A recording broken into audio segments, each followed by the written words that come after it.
नमस्कार, मेरा नाम अश्विनी अग्रवाल। मेरे दोस्त हैं बहुत अच्छे और इनका नाम है अनुज वोरा। जी आए हैं एफिनिटी मॉर्गेजेस से।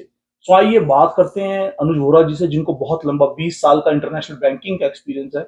बात करेंगे मॉर्गेजेस पे कि आज की तारीख में मॉर्गेज में क्या इशू आ रहे हैं, क्यों फाइलें आप अपनी अप्रूव नहीं करवा पा रहे बैंकों से। दूसरा बात करेंगे आपके रिन्यूअल्स के ऊपर, और तीसरा बात करेंगे न्यू कमर्स के लिए आज की तारीख में क्या क्या बैंक नई ऑप्शन दे रहा है। तो आइए स्वागत करते हैं अनुज वोहरा जी का। बहुत बहुत हेलो धन्यवाद अनुज अश्विनी जी।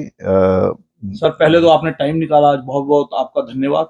रिसेशन चल रहा है मार्केट के अंदर और प्राइसेस प्रॉपर्टी के काफी कम आ गए, पर अभी भी जो लोग लोन लेना चाह रहे हैं, बैंकों से मॉर्गेज लेना चाह रहे हैं, वो उन्हें प्रॉपर मिल नहीं पा रही जी हाँ। और कहीं ना कहीं वो रिजेक्शन हो रहा है किसी न किसी। तो आप बताएं, आपके पास कैसे केसेस आ रहे हैं, क्या रिजेक्शन हो रही हैं और आप कैसे हेल्प कर सकते हैं। अश्विन जी, सबसे पहले तो मुझे धन्यवाद देने के बजाय मैं आपको धन्यवाद देना चाहूंगा। आपने इतना बड़ा इनिशिएटिव लिया है। आप हमेशा कम्युनिटी के लिए कुछ ना कुछ करते रहे हैं, लेकिन ये जो आपका इनिशिएटिव है जिसमें आप उन लोगों को बुलाने की कोशिश कर रहे हैं जो मैसेज पहुंचा सके समाज में, हमारी कम्युनिटी में। उन्होंने SBI, state bank of India जैसी बैंक में असिस्टेंट जनरल मैनेजर के पद पे रहे, चंडीगढ़ जैसे शहर में रहे, और उसके बाद भी कई देशों में काम किया, और अब कनाडा में भी एज अ मॉर्गेज स्पेशलिस्ट काम कर रहे हैं, ब्रोकर हैं ये।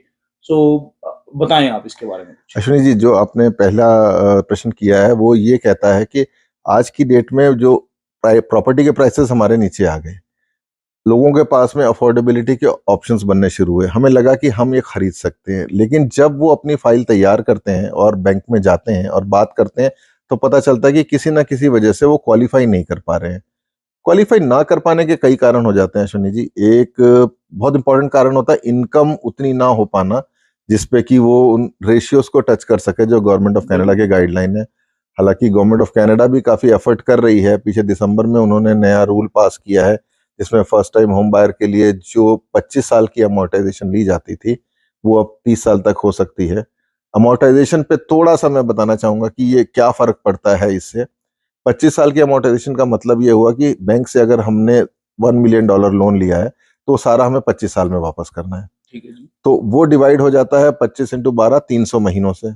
लेकिन जब वही चीज 360 महीनों में हमने वापस करनी है तो हमारा मंथली पॉकेट से, जेब से जो बाहर पैसा जाता है वो कम हो जाता है।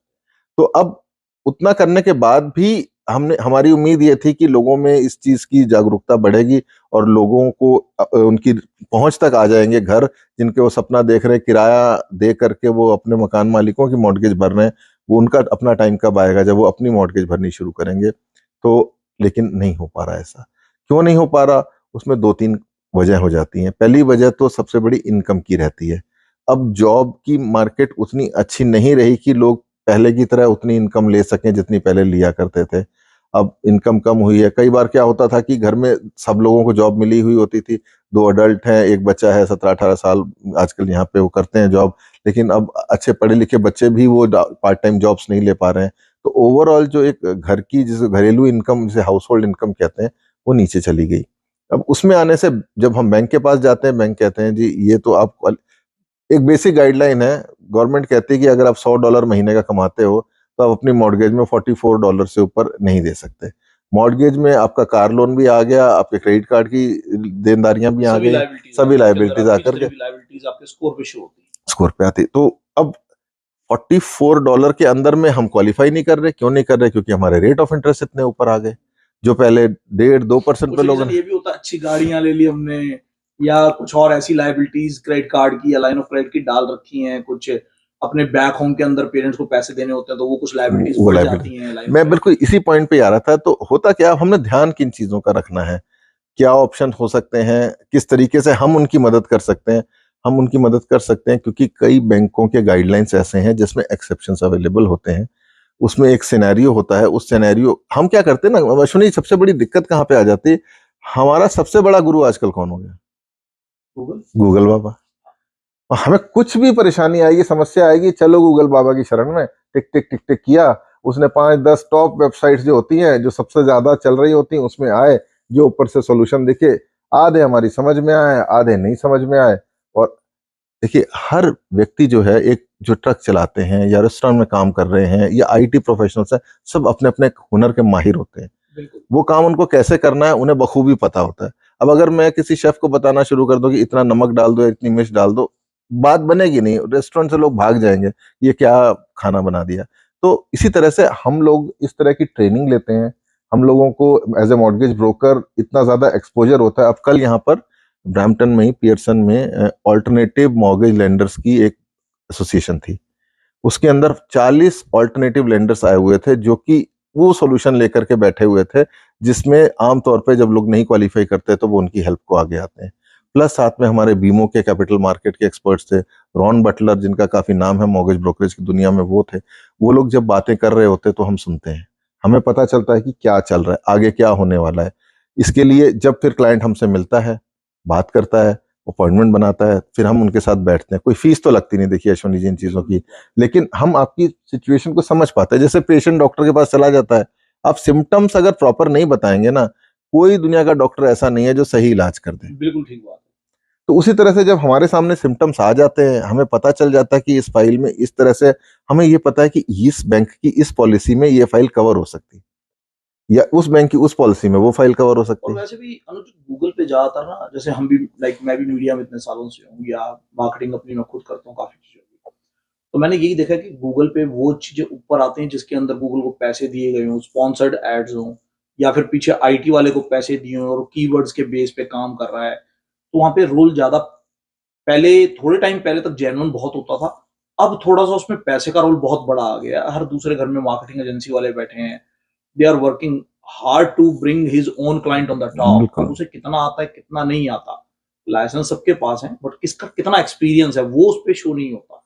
एक्सपीरियंस तभी शो होता है जब आप सामने बैठते हो, आप जानने की कोशिश करते हो कि आपका मॉर्गेज एजेंट ये क्यों होना चाहिए। बिल्कुल। अगर आज हम बात कर रहे हैं कि आपके mortgage agent mister Anuj Vohra क्यों होने चाहिए, तो there should be a reason. इसलिए नहीं होने चाहिए कि हाँ जी कागज दो मैं फाइल करा दूंगा, इसलिए होने चाहिए कि मॉर्गेज में क्या बेनिफिट्स हैं, आपके डॉक्यूमेंट्स कैसे हैं, आपको क्या रेट ऑफ इंटरेस्ट मिलेगा, आपको किस बैंक से करा के लेके देंगे, या ब्रोकर से लेके देंगे, या थर्ड किसी फाइनेंसर से लेके देंगे। तो आपको बस क्लियर होना चाहिए कि आप किस लेवल पे कितनी अच्छी मॉर्गेज लेना चाहते हो। तो उसके लिए आपके पास एक रियल एक्सपीरियंस मॉर्गेज होना, ब्रोकर का होना बहुत जरूरी है, मॉर्गेज स्पेशलिस्ट का होना बहुत जरूरी है। और इसीलिए आज अनुज जी हमारे बीच में। सो अनुज जी, अब इसके अंदर फाइल्स के अंदर कैसे फिर जो चीजें होती हैं, तो जैसे अभी तो सेमिनार हुआ आपका, ट्रेनिंग्स भी हो चुकी, तो 20 साल से आप ये काम भी कर रहे हो, आप क्या देख रहे हो कि भी कुछ हद तक कितना परसेंट होगा कि आप अभी तक जो ऐसी फाइल्स आपके पास आई और आप उसको कन्वर्ट कर पाए हो, जो हर जगह से हताश हो चुके थे या जिनको लोन नहीं मिल रहे थे, तो कुछ ऐसे केसेस किए आपने जिनको कि लोगों ने मकान बना लिए, अपने लोगों को मकान मिले, आपका सक्सेस रेट क्या है उसमें? सक्सेस रेट की अगर मैं बात करूंगा तो 60-40 के सक्सेस रेट पे मैं रखता हूँ खुद को। ये मुझे एक बहुत बड़ी अचीवमेंट लगती है कि अगर 10 लोग मुझसे मिलने आए तो कम से कम 6 लोगों का काम बन पाया है। अगर लोग मार्केट में घूम के आ रहे हैं, बिकॉज मैंने देखा आप ज्यादा सोशल नहीं है, गूगल के ऊपर भी आप इतनी जल्दी नहीं मिलते, और कहीं पर भी आप मार्केटिंग भी ऐसी नहीं कर रहे कि फेसबुक यहाँ पे मतलब एक छुपे रुस्तम की तरह आप हैं। और बैंकर हैं, ऑब्वियस है, बैंकर्स, मेरे फादर साहब बैंक में रहे, तो आई नो के बैंकर थोड़े से रिजर्व होते हैं मार्केटिंग की चीजों में, बिकॉज उनकी नॉलेज ही उनका सब कुछ है, उनके पास रेफरल बिजनेस ज्यादा आता है। और डेफिनेटली अगर आप 60% कह रहे हो तो बहुत हाई रेशियो है, क्योंकि जो आदमी मार्केट के अंदर, जो लोग बड़े बड़े दिख रहे हैं, जो रेडियो पे, टीवी पे या पॉडकास्ट पे जो एड्स आ रही हैं, लोग उन तक जा रहे हैं, और वहां से अगर आपके पास मुड़ के आ रहे हैं और आप 60% रेशियो कह रहे हो, इट्स वेरी हाई। सो मुझे तो 20-25 होगी, बट 60% बहुत ज्यादा नहीं। इसमें सबसे बड़ी चीज क्या आती है कि एक, ये आपने जो बात करी ना, कल ना भी लास्ट वीक ही मैं पढ़ रहा था, कहते हैं कि जब हम गूगल स्टार रिव्यूज देख के जाते हैं, उससे एक बहुत आसान तरीका है, अपने सबके व्हाट्सएप ग्रुप बने हुए हैं, 5-7 ग्रुप के हम सभी मेंबर्स हैं, अपने ग्रुप में पूछ लें कि भाई कोई इस रेस्टोरेंट में खाना खाने गया, या आपने इस दुकान से ये फैसिलिटी या सर्विसेज ली कि नहीं।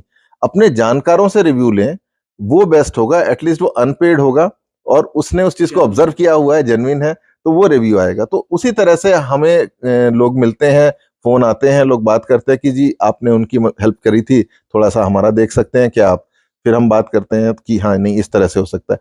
खुशी क्या होती है अश्वनी जी, जब बैंक में काम करने वाले मॉर्गेज स्पेशलिस्ट भी हमें रेफर करते हैं कि जी हम इस चीज को नहीं देख सकते हैं, आप अनुज से मिल लो, बात कर लो, तो बहुत अच्छा लगता है। जी हाँ जी।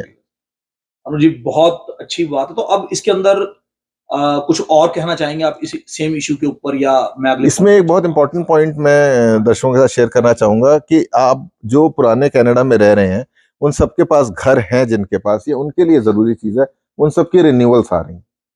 पिछले 2 साल छोड़ के उससे पीछे 3 साल में किसी ने 1% पे, किसी ने 1.25 पे, किसी ने 1.75% पे मॉर्गेजेस ली हुई थी, और कई उसमें फिक्स्ड पे भी थे, जिनकी अब जब रिन्यूअल आ रही है तो सीधा 1.5-2% से बढ़ के 4% के तकरीबन रेंज में देख रहे हैं। आज हम माने तो नॉर्मल रेट 4.5% के आसपास घूम रहा है मॉर्गेज का, और जब आपने 1.25-2% पे ली है तो नेचुरली उसका बहुत तगड़ा झटका आपको लग सकता है। तो पहली बात, झटके से घबराना नहीं है। इसलिए नहीं घबराना क्योंकि जब आपने 2% पे मॉर्गेज ली थी ना, तो गवर्नमेंट ऑफ कनाडा के नॉर्म्स के हिसाब से आपको क्वालिफाई 5.25% पे किया गया था। तभी आपकी फाइल बैंक ने पकड़ी थी जब आप 5-5.25% रेट देने की क्षमता रखते थे। तो इसका मतलब क्षमता आपके पास उससे नीचे ही है, 4.5% लेस देन 5.25। भगवान की दया से नौकरी ठीक ठाक रही है, सब कुछ ठीक रहा है, तो आप उसको कर सकते हैं। तो इसमें सिर्फ वो लोग फंसेंगे जिनकी रिसेशन की वजह से जॉब चली गई है, जी हाँ, या जिनको कोई ना कोई सर्कमस्टेंस से आज इनकम में दिक्कत आ रही है, इंक्रीज नहीं हुआ, जी हाँ, और पिछले 4-5 सालों से वो सेम इनकम, जिनका अफोर्डेबिलिटी फैक्टर, अफोर्डेबिलिटी हिल गया, या कोई नई गाड़ी अच्छी बाय कर ली है, जी हाँ, तो 3% का ब्लॉक है मेरे पास, 3% में गाड़ी मैं उसको यूज कर सकता। अब उनके लिए मेरा सजेशन ये होगा, जैसे ही आपको बैंक की रिन्यूअल की चिट्ठी आती है, आप एक बार हमसे मिलें, बात करें, हम आपको गाइड करेंगे। 80% केसेस में हम आपको यही सलाह देंगे, उस बैंक के पास बने रहें। तो मैं एक बार आप सबको एक बार अनुज जी का नंबर पहले ही दे दूं, 647-561-3648, अनुज वोरा। मैं रिपीट करता हूं, 647-561-3648। तो अनुज जी को कोई पैसे नहीं है कॉल करने के, कोई कंसल्टेशन की फी नहीं है, आप आराम से फोन करें, बातें करें, और अगर आपको अच्छा लगता है इनसे जरूर मिलें। और आइए अब चलते हैं अगले पॉइंट पे। न्यू कमर्स के लिए अनुज जी इस समय क्या ऑप्शंस हैं, और आप क्या सजेस्ट करते हैं न्यू कमर्स जो नए पीआर पे आए हैं? अभी तो इमिग्रेशन काफी कम हो गया और रिसेशन भी बहुत है, क्योंकि मैंने देखा काफी लोग पीआर पे आए और अब लोग वापस भी जाने शुरू हो गए। मतलब जो पिछले 5-6 साल में लोग आए थे, उसमें से मैंने काफी फैमिलीज को, इवन जो बहुत आईटी प्रोफेशनल्स थे या किसी अच्छी जॉब में थे, या जो लोग सारा कुछ छोड़ के बेच बाच के भी आ गए थे, चाहे वो साउथ इंडिया से थे, चाहे ज्यादातर मुझे लोग वहीं के मिलते हैं, साउथ इंडिया या नॉर्थ इंडिया के, तो वो लोग वापस जाने की सोच रहे हैं या जा चुके हैं। जी हाँ, तो क्योंकि उनका ख्वाब वही था, मकान बनाना, क्योंकि इंडिया में नहीं था, जो भी था बेच बाच के आ गए कि हम नई शुरुआत करेंगे, मकान बनाएंगे, हमारे बच्चे सेट होंगे। हमारे भी यही ख्वाब थे, बिल्कुल बिल्कुल। बट हमारे लिए लकी अच्छी बात ये है कि हम पहले आ गए थे थोड़ा, तो आज हम बहुत, भगवान की कृपा बहुत अच्छी है कि आज हम सेट हैं। तो जो न्यू कमर है उनकी हेल्प हम किस तरीके से कर सकते हैं? अश्विन जी, जो जिस रिसेशन के तकरीबन के दौर की बात कर रहे हैं, अगर हम अखबार उठाते, न्यूज देखते, कहते हैं कि आज नहीं तो 6 महीने में रिसेशन कहीं घूम फिर के आ रहा है। कुछ जानकार को तो ये कहना चल रहा है, लेकिन डिक्लेयर्ड नहीं है या ऐसा कुछ है, बट ऐसा कुछ भी नहीं है। ये जो ग्राफ है ना तरक्की का, ये हमेशा ऐसे ऐसे ऐसे ऐसे करके ऊपर ही की तरफ जाता है। सब्र बड़ी चीज होती है। अनफॉर्चुनेटली हम जब रोजी रोजी पिक्चर नहीं है उसमें लैंड कर गए हैं, तो उसका मतलब ये नहीं है कि आगे वो ग्राफ नीचे है। बाकी भविष्य किसी ने नहीं देखा, लेकिन पास्ट ट्रेंड को देखते हुए हम फ्यूचर प्रिडिक्ट करते हैं। तो उनके लिए सबसे पहली चीज है कि अगर तो वो निर्णय ले चुके हैं कि उन्होंने नहीं रहना है, तो फिर बेटर है कि वो अपने निर्णय को ऑनर करें और जल्दी से जल्दी प्रस्थान करें, ताकि जो उनको वहां पर जाकर अब नुकसान, अब देखिए हालात हर जगह ऊपर नीचे होते रहते हैं, तो अब जिस माहौल में आप छोड़ के आए थे, अब वो वापस जाएंगे, वो माहौल नहीं मिलेगा। तो जब आपको वो माहौल नहीं मिलेगा तो फिर आप दोनों तरह से फ्रस्ट्रेटेड रहोगे। तो तुरंत फैसला नहीं लिया है तो फिर सब्र रखें, ऑप्शंस अवेलेबल है। हाँ, पहले क्या होता, देखिए अगर हम आप अपना देखेंगे, पहला घर लेने में 5 से 7 साल लग जाते हैं। ये बीच में थोड़ा सा अजीब सा दौर आया था कि लोग 2 साल, 2.5 साल, 3 साल में घर ले रहे थे, लेकिन वो ग्राफ का ऐसे एकदम ऊंचा वाला पीक था। उस पीक को ना देख करके हम अगर नॉर्मल की बात करें तो अमूमन 4-5 साल घर लगते हैं नया पहला घर लेने में। हाँ, अभी ऑप्शंस इसलिए अच्छे हैं क्योंकि जो कॉन्डो लेते थे वो अब टाउन हाउसेज या सेमी डिटैच के दायरे में आ गए, अफोर्ड कर सकते हैं वो। तो उस अफोर्डेबिलिटी का बेनिफिट वो उठा सकते हैं। सेमी डिटैच के बेनिफिट्स ये हो जाते हैं कि अब सिटी ऑफ ब्रैम्पटन जैसे है, वो बेसमेंट को लीगल करके अलाउ करता है कि आप रेंट पे दे सकें, उसका फायदा आप उठा सकते हैं। तो 50% के आसपास वो रेंट उस मॉर्गेज को कर देता है। तो अगर 50% ही रह जाता है तो मुझे उम्मीद है कि आपकी तनख्वाह से वो निकल सकता है। क्वालिफाई कैसे होना है ये मैं आपको बता सकता हूँ, किस तरीके से आपके पास में डाउन पेमेंट के सोर्स अवेलेबल होने चाहिए। तकरीबन जो लोग आते हैं जो अच्छे प्रोफेशनल्स हैं, उन्होंने इंडिया में बहुत अच्छा किया हुआ होता है, उनके पास अच्छी खासी सेविंग्स होती हैं, लेकिन वो इसलिए दबके छुपके बैठे रहते हैं, या जिनकी फैमिली बैक होम। ये सब कुछ इंडिविजुअल टू इंडिविजुअल डिपेंड करेगा, only after scrutinising the documents, या उससे बात किए बिना, उसके डॉक्यूमेंट चेक किए बिना तो कुछ नहीं हो सकता। तो मैं एक बार फिर रिकमेंड करूंगा कि अगर आपको बिल्कुल भी ये लगता है, इंटरव्यू सुनने के बाद ये ना सोचे कि अनुज जी ने ये नहीं कहा तो मेरा नहीं हो सकता, या अनुज जी ने ये कहा है तो मेरा हो सकता है, तो बेटर ये कॉल करके कंफर्म करें 6475613648। हाँ जी अनुज जी। हाँ, तो जब आपने जैसे कहा कि अलग अलग क्लाइंट का अलग अलग डॉक्यूमेंट बेस होता है, अलग अलग अफोर्डेबिलिटी होती है, अलग अलग तरह की जॉब्स होती हैं, उसके बाद जब हम फाइल देखते हैं तो ये नहीं कि छूटते कह दे जी नहीं हो सकता, हम एनालाइज करते हैं, हम लेंडर से बात करते हैं, इन्वेस्टर से बात करते हैं, बैंक से बात करते हैं कि ये इस तरह का केस है। अभी बहुत ही बड़ा बैंक है, क्योंकि ऑन एयर है तो हम किसी एक का नाम नहीं ले सकते, जिसका बहुत अच्छा प्रोडक्ट है कि अगर आप डाउन पेमेंट का एक पर्टिकुलर परसेंटेज दे देते हैं तो वो आपकी इनकम का कोई डॉक्यूमेंट नहीं मांगते। Oh wow. वो कहते हैं हमें इनकम का डॉक्यूमेंट चाहिए ही नहीं, हमें तो बस आप इतने पैसे दे दीजिए, उतने पैसे से अगर हमारा काम चल जाता है हम वेरीफाई कर लेंगे, वो पैसे आपके हों या आपकी फैमिली ने, पेरेंट्स ने, भाई ने, बहन ने भेजे हों इंडिया से, वो देखते हैं कि क्या सोर्स है उसका। मेन उसमें अगर एक इंपॉर्टेंट वर्ड यूज करूँ, वो मनी लॉन्ड्रिंग नहीं होनी चाहिए, वो हवाला का पैसा नहीं होना चाहिए, वो गैर कानूनी तरीके से आतंकवादी गतिविधियों के लिए या गतिविधियों से उत्पन्न हुआ पैसा नहीं होना चाहिए। अकाउंट में एक आपकी अपनी कमाई का कितने टाइम का बैंक में होना चाहिए, वो या वो सारा वही तो case to case, file to file, आपका क्या प्रोफेशन रहा है, आपने पहले क्या काम किए हैं, वो पैसा आया कहाँ से, तो वो उस चीज को मैच करते हैं, देखते हैं, हम उसकी फाइल को बैंक के स्टैंडर्ड्स के हिसाब से डेवलप करते हैं, वो हमारा काम होता है। जब मैं कनाडा में आया था, मेरे एक बड़े अच्छे दोस्त हैं, उन्होंने मुझे बड़ी अच्छी गाइडेंस दी थी, बड़ा अच्छा टिप है, शायद आपको भी अच्छा लगे, मेरे लिए तो लाइफ चेंजिंग टिप था वो। तो कनाडा में हम आए, नए नए ट्रांजिशनल जॉब्स करते थे, जो लोग छोटी मोटी जॉब करते हैं खर्चा बचाने के लिए, निकालने के लिए अपना। तो उन्होंने मुझे एक ही बात समझाई, कहता एक ध्यान रखना, तुम कनाडा में उस कंट्री में आए हो जो क्रेडिट पे चलती है जी, तो आपके 3 क्रेडिट कभी खराब नहीं होने चाहिए, आपका ड्राइविंग का लाइसेंस जी, आपका फाइनेंशियल क्रेडिट स्कोर जी, और आपका डोमेस्टिक, डोमेस्टिक फाइट, कई बार परेशानी है, आपके घर में अभी जॉब नहीं लगी, आप इंडिया में बहुत अच्छे थे, अब यहाँ पे लड़ाइयाँ कर रहे हो, तो try to calm down, keep patience, because अगर आपके 3 क्रेडिट अच्छे हैं ना तो आपको कनाडा में कामयाब होने से कोई नहीं रोक सकता। एंड बिलीव मी गाइस, बिल्कुल सच ये बात थी, और मैं भी आज इन 3 पैरामीटर के ऊपर अपने आप पूरा ध्यान रखता हूँ कि मेरे 3 पैरामीटर नहीं खराब होने चाहिए, मेरा डोमेस्टिक, मेरा ड्राइविंग लाइसेंस और मेरा फाइनेंशियल क्रेडिट। तो ये 3 चीजें हम सबके लिए इंपॉर्टेंट है, जो नए आए हैं उनके लिए मुझे लगता है किसी ने मुझे सिखाया तो मैं आज आपको बता रहा हूँ, शायद आपके काम आ जाए।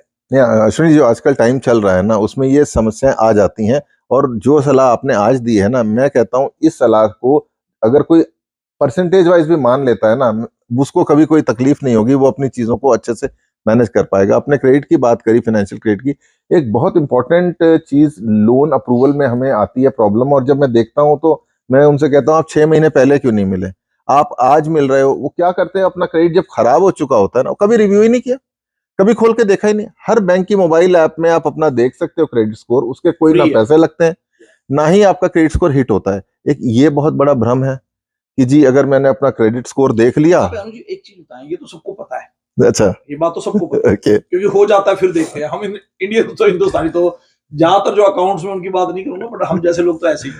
पर क्रेडिट स्कोर को ज्यादा अच्छा करने के कौन से तरीके, ऐसे टिप्स दीजिए आप कुछ। अश्विनी जी, बहुत बड़ी बात आपने पूछी है, इसमें बहुत बड़ा चैप्टर है ये, लेकिन मैं टिप्स में उसको कवर करना चाहूंगा। और पहली टिप तो ये है कि कम से कम अगर आपको मिलती हैं तो 2 क्रेडिट लाइन जरूर बनाएं। ओके। तो आपके पास में 2 क्रेडिट लाइंस का मतलब ये नहीं कि क्रेडिट कार्ड होने चाहिए, एक क्रेडिट कार्ड होना चाहिए आपके पास, और एक मोबाइल फोन अगर आपने लिया हुआ है किस्तों में वो हो गया, या उससे मिलता जुलता कोई अप्लायंस ले लिया आपने, कोई भी लोन ऐसा आपने कि पहले तो वही लोग आपको देंगे। जब मैं आया था ना, पहले दिन ही पहुंचा तो हाँ हम हमारे पे थोड़ी सी दया ये थी कि हम बैंक की तरफ से आए हुए थे, बैंक की डेपुटेशन एसबीआई की तरफ से आए थे, तो हमें पहले दिन मोबाइल फोन खरीदने का होता था कि आप जाएं और अपनी पसंद का फोन ले ऐसा ही लें। होता है, पहले दिन तो मोबाइल लेने जाते हैं, मोबाइल सबसे पहली जरूरत वही है। गया लेने, तो कहने लगे जी कि वो पहला वाला जो स्टोर था कौन सा, रॉजर्स वगैरह कोई था, कहते जी हम तो देंगे नहीं, आपका क्रेडिट ही नहीं है। हमें तो खल गई भाई, इतने साल बैंक में जॉब करी हुई है और ये हमें, और मैं तो फोन भी बैंक दे रहा है यार। हाँ, तो कहने लगे कि नहीं। फिर आगे आए, फाइडो का बूथ था, बड़े अच्छे थे वो सेल्स पर्सन, नाम उतर रहा दिमाग से, तो उन्होंने मुझे कहा नहीं हम आपको कवर कर लेंगे, देंगे। तो ये फोन कंपनीज क्रेडिट ना होने पर भी देती हैं। आपकी इनकम का प्रोफाइल, उन्होंने मेरा वर्क परमिट लिया, देखा कि हाँ ये क्लोज वर्क परमिट पे है, ये अच्छी जॉब कर रहा होगा, तो उन्होंने मुझे दिया। लेकिन उसका फायदा क्या हुआ मुझे, कि जब मैंने गाड़ी लेनी थी तो मुझे प्रॉब्लम नहीं आई, क्योंकि मेरे पास क्रेडिट कार्ड था ही, उसकी भी जरूरत पड़ती है। क्रेडिट कार्ड भी इसलिए नहीं लिया था कि मुझे क्रेडिट कार्ड चाहिए, क्रेडिट चाहिए। देखिए बात, क्रेडिट इसलिए लिया था क्योंकि उबर और लिफ्ट, आपके पास गाड़ी नहीं है, उबर और लिफ्ट में डालने के लिए क्रेडिट कार्ड होना चाहिए ताकि आप उसकी पेमेंट कर सको। क्रेडिट कार्ड तो जी बहुत ही बेसिक नेसेसिटी है यहाँ जी की। जब हम आए थे हमारी भी करते $1000 या $500 का बना था क्रेडिट कार्ड, जी पहला बस। $1000 का बना था शायद। तो वो टिप रहेगी, दो लाइंस आपके पास कम से कम होनी चाहिए। फिर जब आप उसको यूज करते हैं, मोबाइल की तो पेमेंट वो कंपनी गर्दन पकड़ के निकलवा ही लेती है आपसे, क्रेडिट कार्ड की पेमेंट आप क्रेडिट कार्ड को यूज जरूर करें। हमारे भारतीय समाज में ये पद्धति है कि भाई हमने उधार पे जिंदगी नहीं जीनी, तो क्रेडिट कार्ड लिया तो जी उधार हो गया, हमने तो कभी उधार नहीं हाँ हमने उधार लिया नहीं, हमें लेना नहीं। नहीं, अगर आपको $1000 का भी या $500 का भी क्रेडिट कार्ड मिला है, तो कम से कम 20% उसको जरूर यूज करें।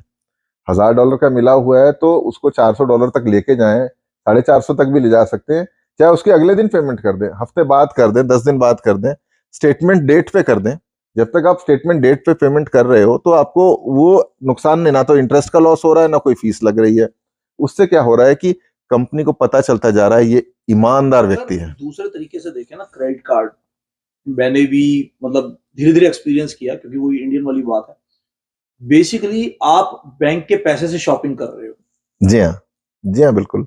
बैंक के पैसे से शॉपिंग कर रहे हो और महीने बाद उसको पैसे वापस कर रहे हो विदाउट एनी इंटरेस्ट। जी हाँ, सो आपके लिए तो बेनिफिट ही बेनिफिट है क्रेडिट कार्ड यूज करना। क्रेडिट कार्ड एक आपकी पावर है जो आपको बैंक ने दी है, आपकी क्रेडिबिलिटी देख कर दी है, एज्यूम करके दी है कि आपकी क्रेडिबिलिटी अच्छी है और हम आप पे विश्वास करते हैं, और ये पैसा हम आपको दे रहे हैं, आप यूज करो और टाइम पे हमें वापस टाइम पे वापस कर दो। और कोई इंटरेस्ट नहीं है। इंटरेस्ट होगा तो वो होता है कि थोड़ा सा कोई स्लो हो गया, कोई रीजन हो गया, अदरवाइज या कोई देना नहीं चाहता। जैसे इंडिया में बड़े क्रेडिट कार्ड फ्रॉड, जो कुछ बैंक वालों ने बदमाशी की, कुछ लोगों ने की, तो वैसा एटमोस्फेयर तो यहाँ बिल्कुल भी नहीं है। यहाँ तो बैंक आपको फैसिलिटी दे रहा है कि आप बैंक का पैसा यूज करो और महीने बाद उनको पैसा वापस कर दो, और जब महीने तक आप अपने पैसे को अपने पास रखो, उसका जो भी आपने सेव करके रखो, उसका इंटरेस्ट मिलता है, इंटरेस्ट लो उसके ऊपर, और उस इंटरेस्ट को बचा के बैंक का पैसा विदाउट इंटरेस्ट वापस कर दो। सो इट्स एक फाइनेंशियल तरीके से भी 2% का फायदा इसका मंथली लोग उठाते हैं। जी हाँ, जी, रिवॉर्ड्स पॉइंट मिलते हैं, हालांकि शुरू के इनिशियल कार्ड में नहीं होते, लेकिन आगे रिवॉर्ड पॉइंट। और एक बहुत बड़ी चीज आ जाती है कि जब आपने क्रेडिट कार्ड को लिया, आप ऑनलाइन बैंकिंग में जा करके अपना एक अलर्ट सेट कर दें, $10, $20, $100, $50, जो आपकी मतलब इनकम है उसके हिसाब से एक अलर्ट कर दे। उससे ऊपर की जो ट्रांजेक्शन होगी आपके पास में टंग मैसेज आ जाएगा, मैसेज आ जाता है। आपके साथ कोई फ्रॉड करना चाहता है तो, मेरे साथ हुआ था, मैंने यहाँ से गैस भरवाई पायनियर स्टेशन से, और उसके अगले दिन ही मेरे ही कार्ड से गैस भरी गई वैंकूवर के पास किसी स्टेशन से। तो कंपनी ने तुरंत, उनके एल्गोरिदम ने चेक किया उसको, मुझे कॉल किया कि भाई ये कैसे, कल तो आप ब्रैम्पटन में गैस भरा रहे थे और अब वैंकूवर आ गए। पता नहीं था, मेरे साथ एक छोटा सा फ्रॉड हुआ था। छोटा सा तो क्या मतलब, बड़ा ही हुआ था। बैंक स्टेटमेंट देखने की आदत से मैंने बताया कि हम लोग लेजी उन चीजों में चेक कर रहे हैं। तो जब मैं आया तो हमने वो एक सिम आता है $20 का, वो जो बेसमेंट में जो वो लेते हैं ना, वो कौन सा होता है, $20 का एक प्रीपेड कार्ड होता है। जी हाँ। तो वो मैंने लिया। अब वो मैंने जब लिया तो मैंने 6 महीने साल का बंद कर दिया, क्योंकि उसका जरूरत नहीं पड़ी। उसके बाद हम ऊपर के फ्लोर पे आ गए, 1.5 साल में अपना मकान लेते, तो वो 6 महीने यूज किया। उससे पहले एक ही फोन होता था, वो हमारे पास पब्लिक मोबाइल का था, तो 6 महीने के लिए लिया था, 6 महीने में बंद कर दिया। लेकिन मेरे बैंक से पैसे जा रहे थे और मुझे पता नहीं था। साल बाद पता किया यार $30-35 कहाँ जा रहे हैं जी, जा खा रहे हैं, ये फोन तो बंद हुए बहुत टाइम हो गया। Chatter mobile. हाँ। तो हमने जब कॉल की तो बैंक वाले कहते जी ये तो पैसे आपके जा रहे हैं। हमने कहा जी हम यूज ही नहीं कर रहे सेल नंबर, बंद करें हम, और है कौन। तो जो अब देखो, यूज जिसने किया ना, तो बैंक ने आपको उसका नंबर दिया ना नाम बताया। ठीक है, आपको पता ही नहीं पैसे किस, यानी कि मोबाइल कोई और यूज कर रहा है, पैसे हम मतलब फ्रॉड बंदे की भी प्राइवेसी की रक्षा हो रही है। 30-35 ओहो, जबकि मैं उस टाइम इनकम मेरी दोनों जॉब ही कर रहे थे, मैं और भाई। तो उस टाइम में वो $30-35 हमारे लिए बहुत मायने रखते थे, और सिर्फ अपनी नादानी, अपनी गलती की वजह से, जो मैं ऑन एयर आप सबके आगे मान रहा हूँ, ऐसी गलतियां हो जाती हैं, मेरे जैसे और भी लोग होंगे, मैं अकेला नहीं हूँ दुनिया में। तो हमने नजरअंदाज किया। तो वक्त के साथ कनाडा में सीखने को बहुत कुछ मिलता है, हम भी सीख रहे हैं, आज भी सीख रहे हैं, और मेरे ख्याल से आगे भी सीखते सीखते रहेंगे। रहेंगे। yes। It's a, her country में लोग सीखते हैं, बट कनाडा में बहुत अच्छी बातें भी सीखने को मिलती हैं, और आप जो नॉलेज लेते हो यहाँ पे, जब नई जिंदगी शुरू करते हो, तो आपको फाइनेंशियल, पर्सनल, हर तरह की नॉलेज बहुत अच्छी मिलती है। और यहाँ पे डाइवर्सिटी बहुत है, हर तरह के लोग हैं, तो यहाँ पे नॉलेज का क्राइटेरिया आपको ज्यादा है, कि नॉलेज बहुत ज्यादा मिल सकती है आपको। जी। बाद में आ जाता है आपका लास्ट स्टेप कि अगर आपने क्रेडिट कार्ड ले लिया है, क्रेडिट लाइंस आपकी चल रही हैं, आपने उसको टाइम पे किया है, आप अपनी रिपोर्ट को भी बिना पैसे के निकाल सकते हैं। एक्विफैक्स रिपोर्ट ये मान के चला जाता है कि क्रेडिट रिपोर्ट निकालने के लिए वो पेमेंट लेते हैं, $30-40 फीस लगती है, ऑनलाइन पोर्टफोलियो बनता है, फिर वो सारा करके $5, $10, $15 जो भी रेट होता है, वो आपको पे करना पड़ता है, फिर आपको मिलती है। लेकिन ऐसा नहीं है। एक पोर्टल मैं अभी आपको बताऊंगा ऑन एयर ही, my.equifax.ca है। कोई मुश्किल नहीं है, जब आप इसको टाइप करेंगे my.equifax equifax.ca, तो आपको गूगल वो दिखाएगा ही नहीं, वो कहीं नीचे वाली 5वीं 6ठी पायदान पे उसको दिखाएगा, उस लिंक को। पहले उनके पेड वाले लिंक ही आ रहे होते हैं ऊपर, स्पॉन्सर्ड वाले, नॉन स्पॉन्सर्ड में भी इवन वो दूसरे ही लिंक आते रहेंगे। आप नीचे नीचे चलते जाएं, आपको वो लिंक दिखेगा my.equifax.ca, उस पर क्लिक करें, रजिस्टर करें, और वहां से अपनी क्रेडिट रिपोर्ट आप निकालें। कोई फीस नहीं है, मॉनिटर भी कर सकते हैं, पूरी डिटेल उसमें आती है। आपका एड्रेस सही है कि नहीं। जब मैं बैंक में था, बड़े बच्चे परेशान होके आते थे। होता क्या कि जो पंजाब साइड से बच्चे हमारे आते हैं, उनके नाम तकरीबन मिलते जुलते कई बार थे। हाँ, तो मनप्रीत कौर हो गई, तो वो होता गया कि जब वो रेंट पे रह रहे होते बच्चे, एक घर में 6 बच्चे रह रहे हैं, अब वो बच्चे मूव कर गए, किसी बेचारे का क्रेडिट खराब हो गया, उसकी जगह उससे मिलते जुलते नाम का कोई और बच्चा रहने आ गया, एड्रेस सेम हो गया। अब इस बच्चे की क्रेडिट रिपोर्ट उसके साथ मैच हो जाती है। जानबूझ के कोई नहीं करता, लेकिन सिस्टम ऐसा बना हुआ है कि फ्रॉड से बचाया जा सके। तो वो, अब ये बच्चा गाड़ी लेने गया तो इसको पता चला कि जी मेरा तो क्रेडिट ही खराब हुआ पड़ा है और मैं कार नहीं खरीद सकता हूँ। वो फिर मेरे पास आया कि मुझे, तब मैंने उसको बताया कि आप एक्विफैक्स की रिपोर्ट निकालें, और कोई डाउट आता है उनको, उनका डिस्प्यूट फॉर्म भी है।